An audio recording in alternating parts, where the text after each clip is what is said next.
Hi Scorpio, welcome to your weekly forecast for July 4th through the 10th. This is going to be for Scorpio Sun, Moon, and Rising for the collective. I am setting the intention for this 7-day period of time, but you might see this video a few weeks from now, a few months from now. It's all good. You're going to see it whenever you're meant to see it, whenever it's time for you to hear the messages in it. Keep in mind, this is a general reading for the collective. Not every single message is going to resonate, and that's okay, but take what does and leave what doesn't. Scorpios, as I'm connecting here with this energy, I don't know why. I have not thought of this song in years. I haven't heard this song in years, but I'm hearing Nelly, Must Be the Money.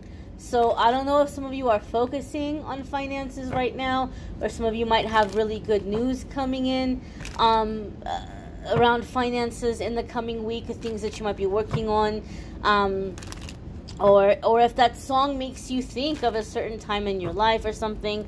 I know for me, that song makes me think of riding around in my high school boyfriend's little station wagon. He would blast that song. He loved that song. I don't know why that song is coming up in my head, but it's coming up in my head. There could be something here in terms of like a career change or like a financial shift. Like, God, it's like making a living off my brain instead of cane. You know, maybe some of you feel like you're coming into more honorable work or something you're more proud of. Got the title from my mama, put the whip in my name. So maybe there's something here in terms of like independence, or like untying your assets from a situation, or just like a feeling of independence, or like coming up in some way. But I just thought it was funny because I haven't heard that song in years. I haven't thought of that song in years. But for some reason, as I was coming into the Scorpio reading, it popped up here in my brain. So we're going to move you all just a little bit closer. First card coming up here is Six of Swords. And so this is like, you know, no stress, right? Smooth sailing. It could even be like getting back to like a time that you can think and hear yourself think and have peace of mind. Six of Swords can be exiting from drama, like a dramatic situation, arguing, chaos, inefficiency, whatever it might be. Just getting to a place where it's calmer waters, peaceful waters, and you're able to just kind of hear yourself think, figure out what you want to do. Six of Swords can also be here like traveling, and some of you have heard me say that the way I've seen Six of Swords come up a lot of times, even for me, like it's happened for me, for clients that I've read for over the years, I've seen it happen several times where Six of Cups comes up and there's some kind of a trip. Like somebody might invite you to go visit them somewhere, or there may be a place that you just feel like, I always have felt curious about that place, or I've always just kind of wanted to see that place or travel there. And so there may be some kind of opportunity for travel. You may be traveling somewhere, just going and looking, and you may even have it in the back of your mind where you're like, oh, maybe if I like it, maybe I'll move there someday. But then what happens is all of a sudden, bam, bam, bam, pow, pow, pow, things align, things fall into place, and next thing you know, you're relocating. It's happened with me. It's happened with people I've read for over the years. So sometimes I see Six of Swords come up in this way where you're just going on a little bit of like a little trip, but you get there and you maybe feel very at home there, or you feel very connected there, and things just happen to fall into place, and the next thing you know, you're moving. So some of you could be manifesting a relocation. Maybe you're not even manifesting it. It just might be coming your way where Spirit is just saying, all right, Scorpio, this is where you're going to go right now. This is where you're going to be right now. And where I'm living now, it was not on my radar at all, right? I just went to visit a friend. Next thing I knew, I was signing a lease. And I laughed because when I was pulling cards before I left, Six of Swords did come up for me. But I didn't know where I was going. I was just like, okay, I guess I'm not coming back here then. I guess I'm not coming back to Los Angeles. I didn't know where I was going. And then along the way on my little road trip, somebody popped up in my head, and I was like, oh my gosh, I haven't talked to her in so long. I wonder how she's doing.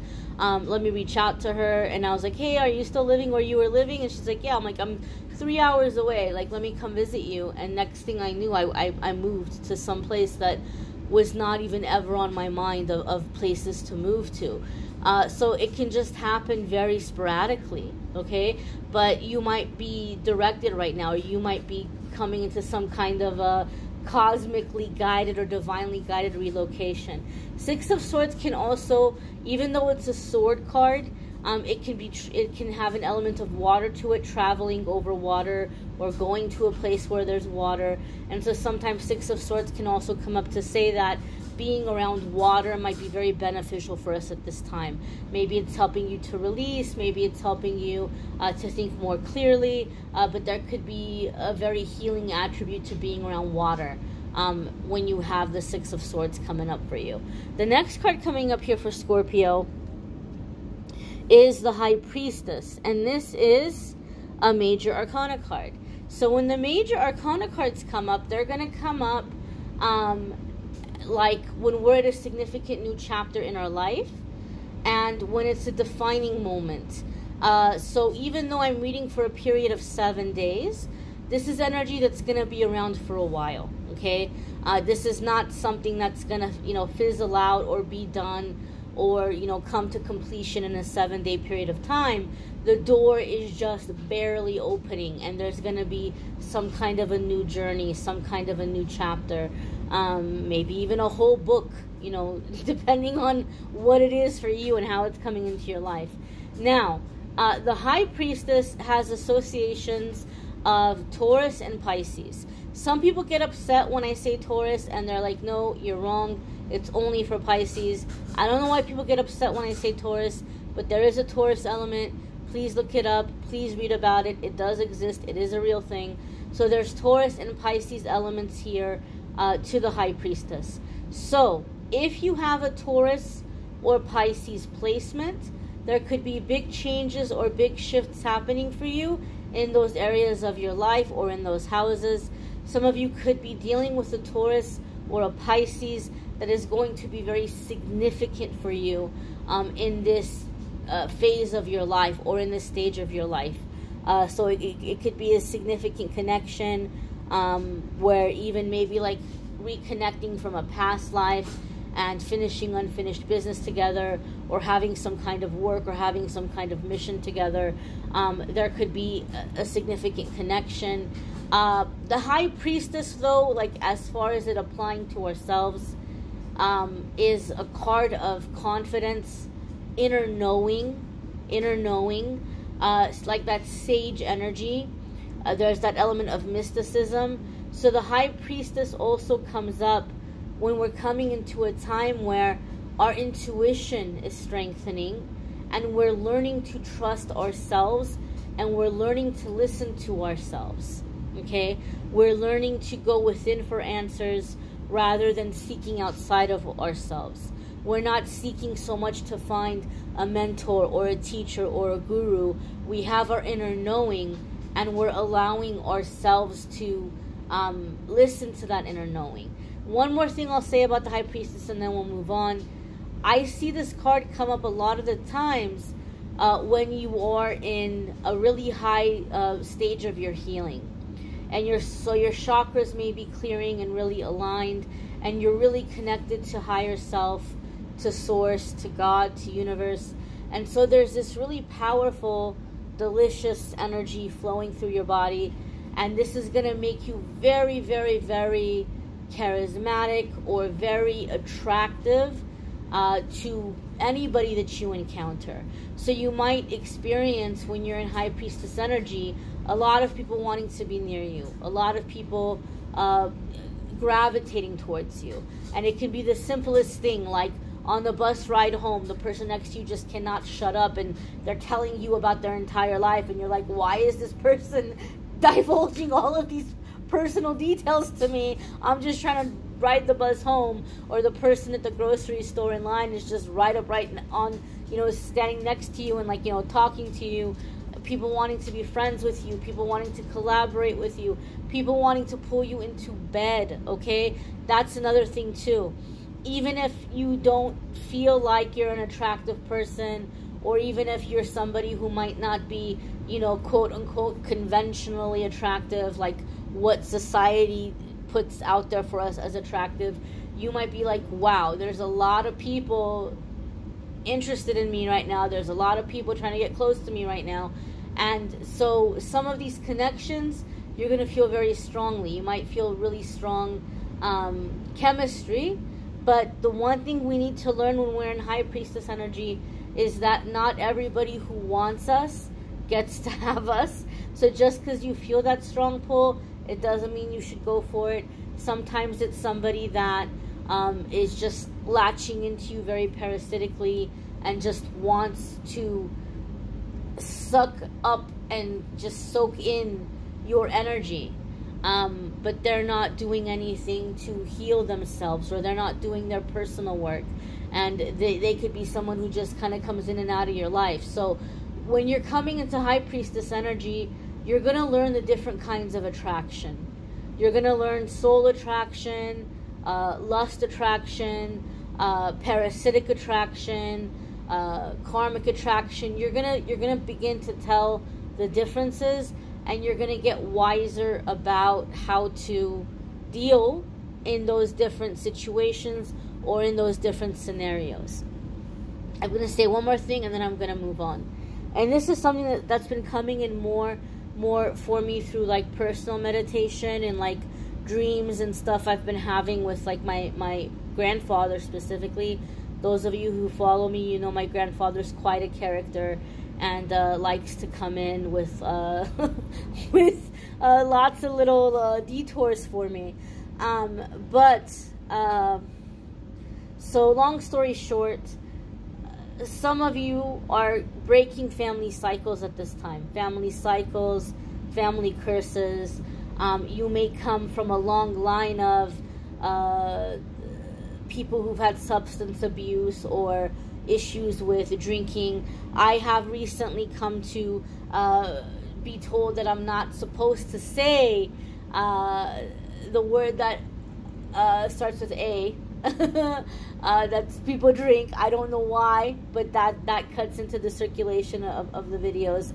But maybe people who are numbing themselves through drinking or some other substance, you might come from like this lineage. And so you might have your own little self-medicating behaviors, even if it's not drink or substance. It could be throwing yourself into work. It could be food. It could be physical intimacy. It could be gambling, you know. But you're breaking out of those cycles, and you're breaking out of like that inherited dysfunction or all of the consequences that happened in your family because of somebody's numbing themselves. And so you may be coming into a relationship with someone who's also breaking those cycles in their family, and you all are coming together and you're helping each other create like a healthier family unit, even if there's no little babies that are going to come out of it, but just a healthier dynamic, a healthier like family unit, a healthier relationship, and you know, breaking out of those old cycles. That's like a repeating message that keeps coming to me in my dreams that my grandpa likes to talk about.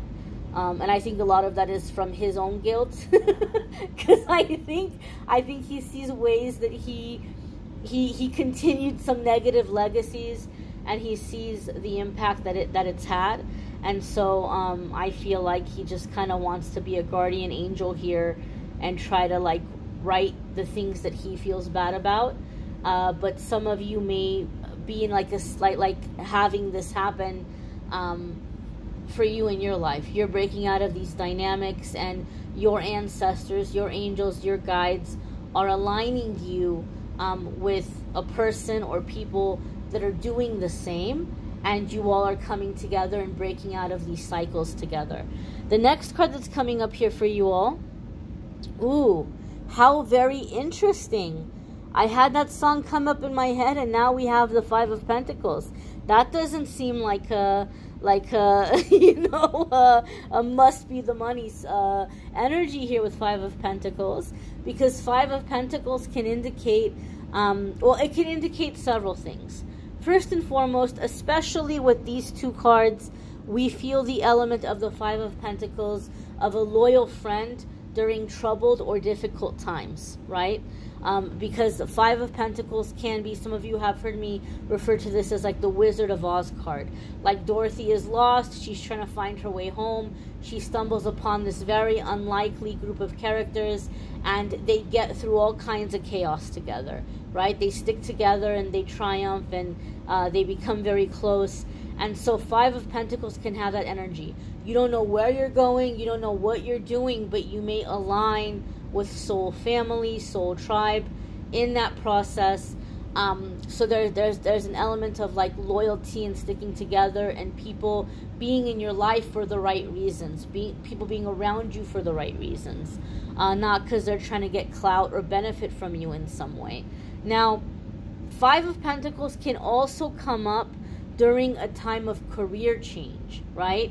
And so some of you may be making a career change, and so Five of Pentacles will come up to basically say, look, you're making some big changes right now. You might be going into self-employment, you might be going into changing your career, and even if money is good as you're making this transition, Five of Pentacles can come up to give us a message of, listen, these are uncertain economic times, okay? These times right now economically are uncertain. Economy might not be very strong right now. Economy might not be very strong for quite some time. So as money is coming in, or with the money that you have, this is not the time for really big risks. This is not the time for really big gambles. And so Five of Pentacles can come up to say, you're going to be successful in your endeavors, but be cautious and smart with the money that you have. Don't think that you're just going to lay down a bunch of money into something and you're going to turn over a profit like immediately or real quick. It's not going to be that simple. So as you're doing things with your money, I know lately I've been feeling very called to start a business that has nothing to do with tarot. But I keep feeling called to do this, and I don't know why, but I will probably at some point do it. But like on a personal level, right, if I have Five of Pentacles come up personally, that's going to tell me, be very cautious how you're going into this. Don't go all or nothing. Don't go all or nothing with this, right? You want to put in a little bit at a time and be smart with your money, because the profit or the turnaround might not be so quick. That doesn't mean you're not going to be successful. That doesn't mean that you shouldn't do it. It just means be smart about how you're making the transition, and don't go all or nothing. Don't go throwing everything into something and then freaking out saying, oh my God, I didn't make my profit. My profit didn't turn around. How am I going to pay rent? How am I going to make my car payment? How am I going to... And you start panicking. You can avoid that. You don't have to panic if you're just smart about how you're going about it. Now, your next card that's coming up here for you, Scorpio, is the Knight of Wands. This could be a fire sign person, a Sagittarius, a Leo, or an Aries. It can also be an aspect of yourself if you have fire sign placements. But even if you're dealing with a fire sign, there's a lot of cards that can come up to tell us a fire sign. So for me, Knight of Wands is coming in with, oh gosh, impulsive energy. Oh gosh. And so the Knight of Wands could be somebody who's coming in and giving you some kind of an ultimatum. Like, this is how it's going to be, and here's what you have to decide. But in terms of what you have to decide, you might not have a choice, right? It's an ultimatum. It's a this or nothing, right? It's this or nothing. So when the Knight of Wands can come up, it could be somebody who is coming in and giving you some kind of an ultimatum, or really kind of pushing their way or the way that they want things done. So it can be as maybe you're coming into a transition or a change. It could be someone who's giving you like certain rules, like these are the rules, or this is how it has to be, or this is what the expectations are. There could be some kind of an ultimatum with the Knight of Wands energy. Knight of Wands can also be some situation being sped up, right? Like you didn't think you were going to do something just now, and then all of a sudden now you're like, oh, well, okay, well, here we go. I guess it's happening now. I thought I was going to do this a year from now. I thought I was going to do this when I retired, but okay, I guess not. I guess I'm doing it now. Sometimes the Knight of Wands can come up when something is being, I don't know if I want to say expedited, but like it's happening much sooner than you had planned to do it. Like it's like, nope, it's happening now. You're doing it now. Knight of Wands can also sometimes be very passionate energy. So maybe you're feeling very passionate about something, but it could be an ultimatum for some of you, and having to make like a swift change in direction, or you know, doing something that you didn't think you were going to do just yet. You were going to do it, you just weren't going to do it now, and it's like, well, surprise, you're going to do it now. So something could be sped up in this way. You may want to check out your moon sign, your rising sign. Some weeks your moon sign or rising sign might resonate more than your sun sign. You may need a private reading, which I'm more than happy to do for you. There's a link in the description of the video that will take you to calendly.com/amethystangellite, and you can schedule a private reading with me there. If you want to check out the love readings for July, those are linked, in the description of the video. And for those of you who don't know, every single day I post a daily message that some people have found very helpful. So hopefully we'll see you all in the daily messages as well. Thank you for watching, liking, sharing, commenting, subscribing. Have a fabulous, wonderful week ahead, Scorpio. Hope to see you all in the dailies. Bye, my darlings.